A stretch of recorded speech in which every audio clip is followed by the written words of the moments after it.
I don't think it's anything earth-shaking in terms of the roster makeup, but at the same time, it's a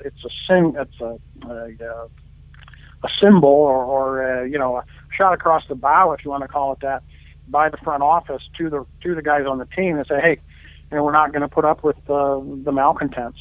You know what I was telling somebody yesterday? The old phrase, you don't look a gift horse in the mouth. If I'm Mike Pettin and Ray Farmer, that's what I'm saying to each other on Monday evening as we're having this conversation, because we lucked into or we were fortunate, or we scouted, or whatever, into a situation where we ended up with the two young guys that we necessarily didn't know we were going to have when we signed Ben Tate. Now this guy's giving us problems, and the media's picking up on it, the public's picking up on it, the locker room's picking up on it.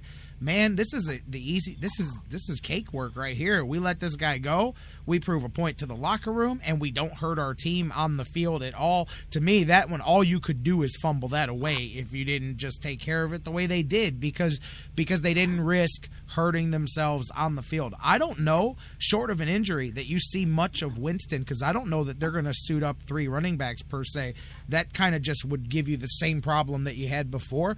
I just kind of see some of the third running back carries going perhaps to the fullback and doing some different things there. I think they're just going to lean more on those two. And I mean, and now you get to see, I've said all along, they remind me of Mack and Biner, and you can say this in a bad way about Crow. He really reminds me of Ernest Biner, and not just because the fumbling, but just in every way about him, and maybe it'll be better to lean on those two and go with it. But again, it was a gift to me for the Browns to be able to go and just, it has nothing to do with on the field. It's the whole setting the tone in the locker room. And there's no way that you can't tell me that cats in the Browns locker room this year aren't working harder to keep their jobs than guys were in previous years. You can tell me I'm crazy. You can say, J-Rock, everybody tries hard. Yes, they all try. I'm not saying that they don't. You show up to work every day. I show up here every day. Some shows I'm way more energetic than other shows. It's just the nature of the beast. But when you start to hit the glass ceiling enough, or you start to see that it doesn't matter. It doesn't matter. It doesn't matter that I helped the Browns win 10 games last year because they drafted this Quinn guy in the first round, and they're just going to give him my job. So bye-bye Derek Anderson. I'm just saying. I can give you example after example of anytime the Browns took 2 steps forward, they hurried up and ran 5 steps backwards as quickly as they could. And this is, for once, proof that they're going in the opposite direction. And it continues that theme. It has nothing to do with how good I think they are on the field, but it does show how good they can be, because that's where you get it from. And as I said, you got a team I think full you're of right. these guys. I think you're right that there's a new approach from the front office. Right. Over the years, some of the guys that were allowed the least accountability were just the guys that were in Ben Tate's shoes. The big name free agent signee who came into the team and came to Cleveland to pick up a paycheck. And we've had a couple head coaches like that too. But free agent signing players that came to Cleveland to pick up a paycheck, and we're allowed to do that. We're allowed to get by with less than stellar productivity on the field, and because they had the name, because we were paying them the money, because the general manager's reputation for talent evaluation was at stake, all the worst reasons to have a guy continue to get playing time.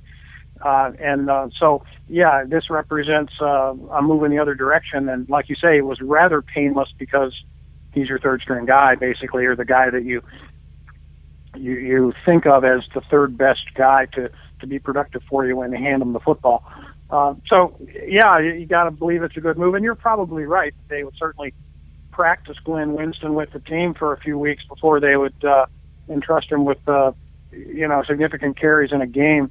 And we saw the 3 running back situation as more of a bug than a feature in the past 3 weeks, where you felt like you had to give them all carries. You really only need 2, barring injury. And you're probably right. He probably won't even be active for at least a game or 2.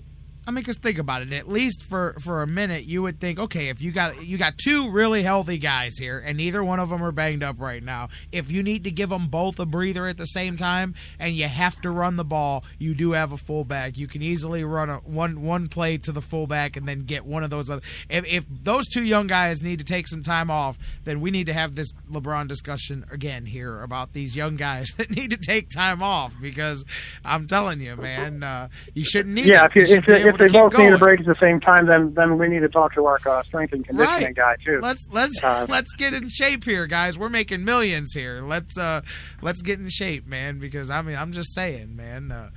I'm just saying, Mike, my man, Dan Wismar. Always a fun time. What do you think? Before I let you go, you've seen this week the Browns going to Atlanta. Do you think that they have a chance to go down there and make this happen? Sure, they have a chance to go down and make it happen. Am I predicting they will? No, I'm not. I frankly don't see them winning this football game. I think the team is way, way depleted, thin across the board. I just,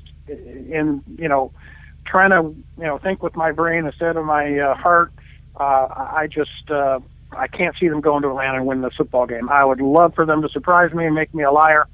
But no, I don't think they come out of there with a win. I'm still sticking with my 2 more wins in the last 6 games, just because it's going to be a real struggle every week with the roster in the shape that it's in. Other team, every team has injuries, but other teams are deeper and better able to overcome them than this Cleveland Browns team is. I just think we're down to keeping this thing together with chewing gum and baling wire, and I just can't see. We're going to be at a talent deficit in every game for the rest of the season. If we win, it's going to be because of coaching and heart and effort, and not that we can't get all those things, but even that might be enough some weeks. So I hate to be the pessimist, but can't see it happening this week in Atlanta. Here's where I'm at with this, and we'll talk more about the stuff in the next few days as we get into the X's and O's of this game, but you've heard said here this week, and it's been mentioned several times everywhere, that the Browns haven't lost back-to-back games this season. That's where I'm hanging my hat. Not necessarily that they haven't lost back-to-back games, but they have not necessarily had back-to-back bad. Like every time they've had a iffy or a bad performance, they've come back and bounced back. Their focus has always been better the next week so far this season. It's one of the traits that I do like about this team, is that they've been able to do that. And so I'm leaning on the fact of that this week. I want to see if that obviously doesn't hold true. I've mentioned it, and we'll talk more, as I said, the weapons over there, the receivers, offensively on the ground. The Browns have had their issues. Through the air, Atlanta has a strength. So they're going to attack the Browns through the air. The Browns, they're going to have their opportunities as well, because Atlanta's defense has been their down spot this year. They're last in the league against the pass. I mean, the Browns, Brian Hoyer, what a game. I will say this. For Josh Gordon's first game, he lucks into the worst pass defense in the NFL. So maybe that opens things up. I think if it does, if the Browns get that running game going, I do think they'll go to Atlanta and beat the Falcons, because the Falcons have had games this year, much like the Browns, where they'll look like a Super Bowl team on offense one week, and they can't beat the Bucs the next week.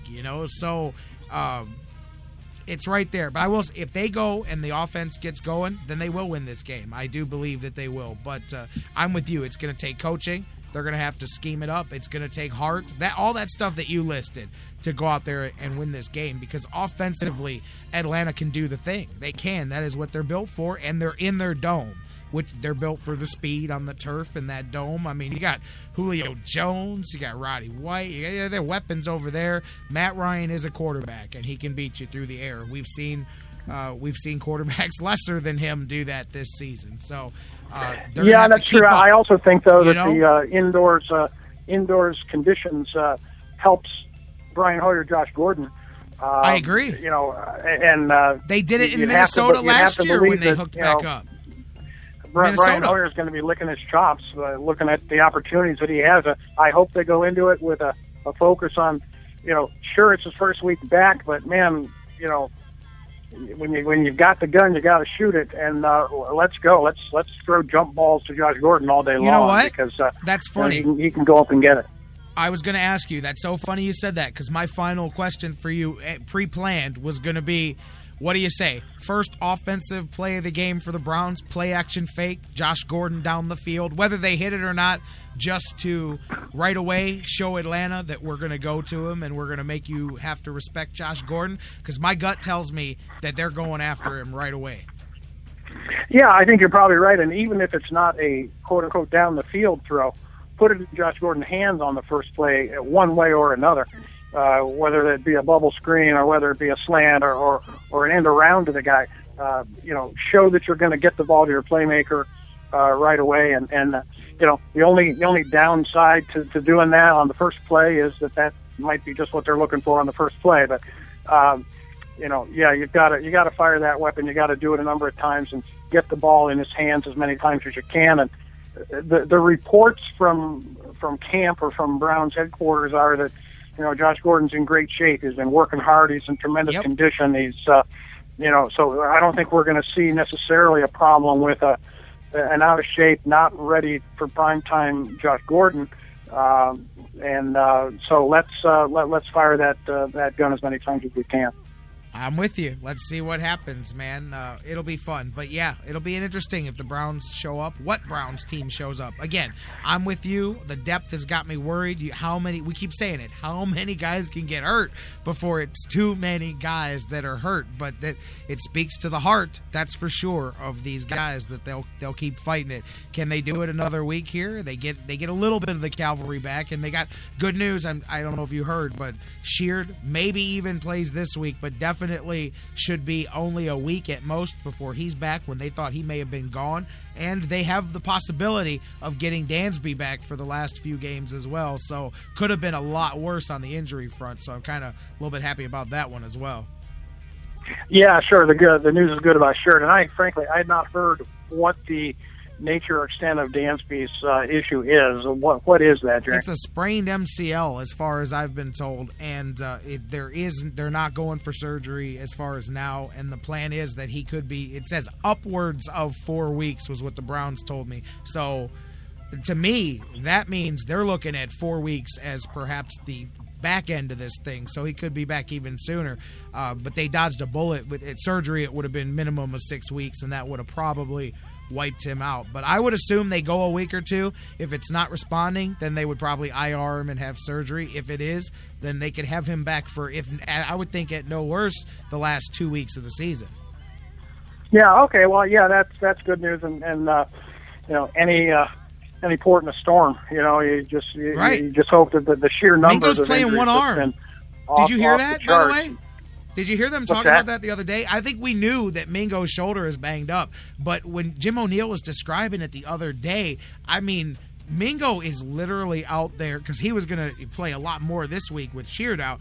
Mingo is he has one arm practically strapped to his body in the harness that they're using to keep, because he's going to need to get that shoulder done up in the off season. It's nothing they can do about it until the season's over. But he's practically out there running around the field with one arm, which is kind of amazing. People, it's quick to criticize because he was drafted so high and he hasn't had the big production with the sacks and all of that yet. But he's running. I mean, when they describe the harness, his arm to the elbow is practically attached to his body. Imagine running around full speed trying to hit people with one arm. That's weird, too, because last week it looked like he was about as active as we've seen previous Mingo. He says he's getting used to it. Making plays all over the field, special teams and otherwise. But, that's just check off another one on the list, because we could fill a hospital ward with these guys. He's one bad shot to that shoulder away, too, which is where Sheard helps a lot, too. But, yeah, man, and I'm not making excuses. I expect more out of Mingo, too, but it does kind of explain a little bit, man. But then again, it's never good when your second season in your career is affected by an injury that badly either. Always a bad way to start things out. All right, guys. Dan Wismar from the Cleveland Fan, always with us. Can't wait till Monday. We'll know what happens when they head down to the Dome, take on the Dirty Birds. We'll talk about the Buckeyes. Did they put some of those style points on the board this weekend? A lot of that coming up Monday when you and I do this thing again. We'll do a Thanksgiving week edition of the show, man. Okay, Jerry. Looking forward to wrapping that stuff with you on Monday. You got it. Dan, have a great one, my man.